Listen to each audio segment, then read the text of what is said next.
Okie dokie, here I come, dashing over because I don't have any assistance. One day. Hi there.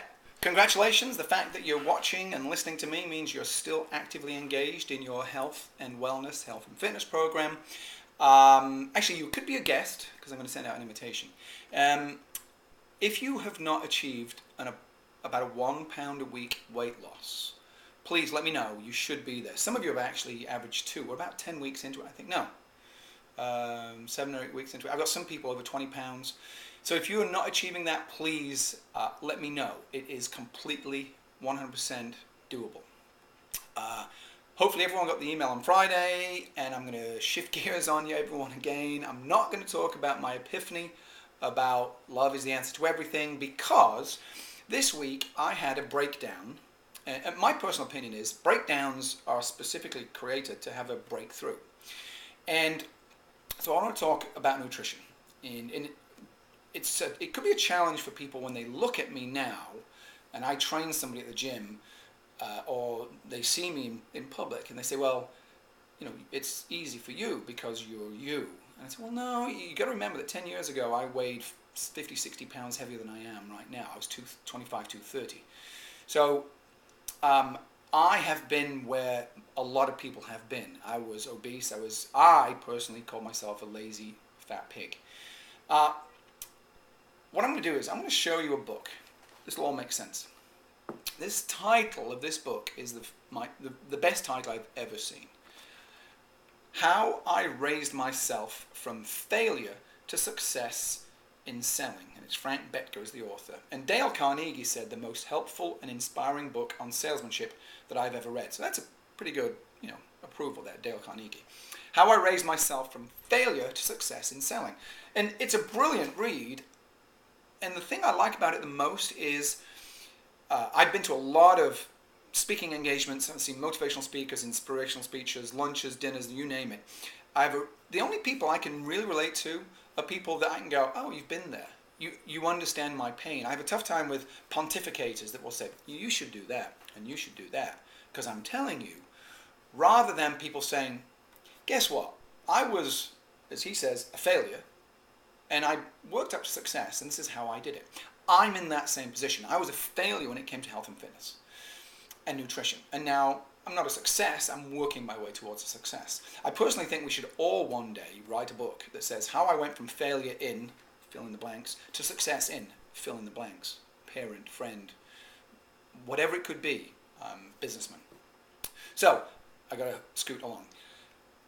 I'm training for a half Ironman triathlon, 1.2 mile swim, 56 mile bike, half marathon. I need a lot of food to keep my energy up. And I'm pretty good on my nutrition. I have got that down over the years. The way I look at it is there are 5 meals in a day: breakfast, snack, lunch, snack, dinner. You can have a 6th one, a late night snack. 7 days a week, that's 35 meals. I've got about 25 to 30 of them down. Monday, Tuesday, Wednesday, Thursday, mostly Friday, great everything. What happened was Monday, great everything. Dinner was chicken salad. Tuesday, great everything. Chicken for dinner. We went to Costco recently, as you can imagine, so we got lots of frozen chicken. Chicken and black beans with some Mexican sauce on to spice it up. Excellent.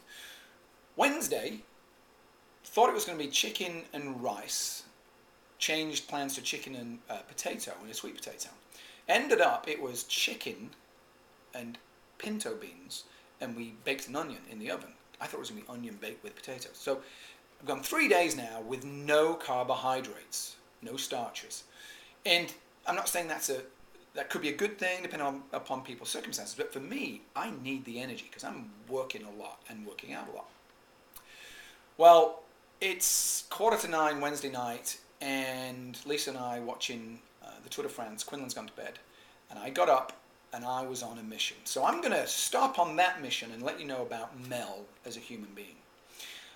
My failure in life was I allowed myself to be surrounded by foods that are bad for me with the belief that I could not eat them, or I could be sparing, or I could apportion them.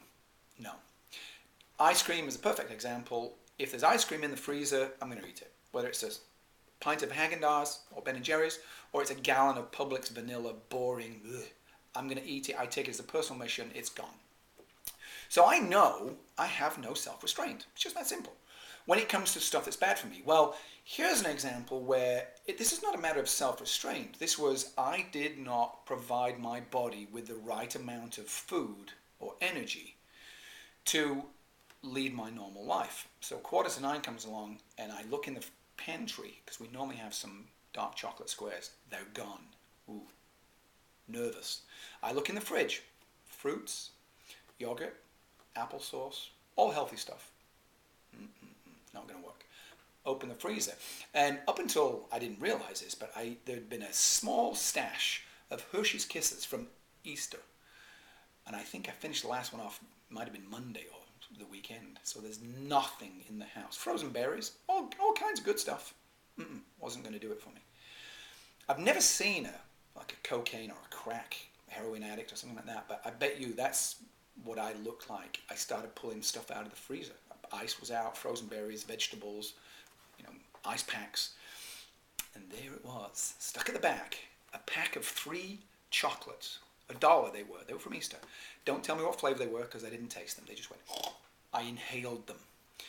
I was on such a requirement to fulfill this desire I had. Now there were 3. If there'd been 30, I could have eaten 30. If there'd been ice cream, I would have devoured whatever was there. I devoured what was there, which fortunately was 3. Here's the moral of the story. I know that I am unable to have in my house stuff that is bad for me. I'm just going to eat it or drink it. When it comes to beer, it isn't going to happen. I can't have beer in the house. And that's my way. It worked for me to be able to lead the life that I lead, to be able to be a father of a 2.5-year-old at 51, working on baby number 2, to train for a half Ironman, to train clients in the gym, to do all the stuff that I do. I had to eliminate the bad stuff in my life to be able to lead the fit and healthy life that I wanted to lead. And I love the comic by Dennis the Menace, where he says to his pal Joey, my mom's on a diet. And Joey says, well, what's a diet? And he said, when she eats food that she doesn't like. That's what this boils down to. I love all foods. And if I allow myself to have all foods in the house, I will go back to 230 pounds. I can tell you that, because I cannot out-train poor nutrition. So I just wanted to share this little insight with you. And if you think this works for you, great. If you've got a friend or a relative or a colleague or someone that you know, and they might find this, funny or inspirational, heaven forbid, then please share it with them. We're all here to lead a fit and healthy life. And there's a lot of science to nutrition. I've actually got a great article here called Eating to Live or Living to Eat. And it talks about eating for survival, the homeostatic system, or eating for pleasure, the hedonic system, hedonism. You know what? It doesn't mean anything to everybody. It can mean something to somebody. In my case, as I say, eliminate it from the house and I'm fine. Have it in the house and I will go. It's a slippery slope to me not being able to do what I want to do and lead the life I want to lead. So I'm going to leave you with that. Make it a great week of exercise and healthy nutrition. Look forward to my email on Friday and another one of these. And maybe next week I'll talk about love. What's love got to do with it? Okay.